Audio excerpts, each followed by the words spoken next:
có tôi không có con dòng em dòng con nông có cả lên cái này có ta là nó có tôi nguyên được mang lại lui họ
ya cho bẻ mướn dòng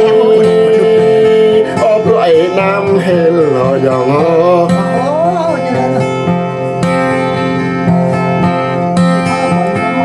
ôi em rê cười cười nơi ta bước mừng sang miền trường thời này ta bước mừng sang mà trường dòng em ho tay nam rau về hồi dòng ho gọi nam hề bẻ mướn dòng nam bố bố ta mơ tươi về mà vào mê nam bê lo ta mơ tươi về mà có đi dòng răng bơ ni cơ nhắm tươi gặp tỏ rinh ra bộ hình cơ nhắm tươi gặp cha ra dòng ni cô tê ra vô nhập khổ này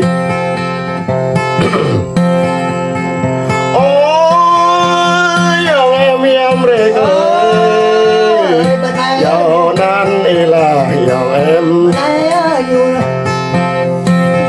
hiệp ô tươi bố một tạm cuồng dòng ni rê con dòng bố nèo ta hàng pro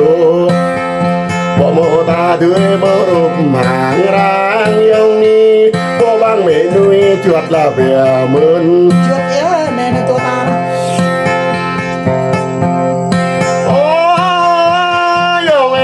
rê cười mùi mang điện thoại là đứa ta gọi mừng với bục là đứa ta dòng ni rang tóc mang giá lô là đứa ta dòng em mà tụi còn mình qua mấy thế nào tôn nha Đi được rồi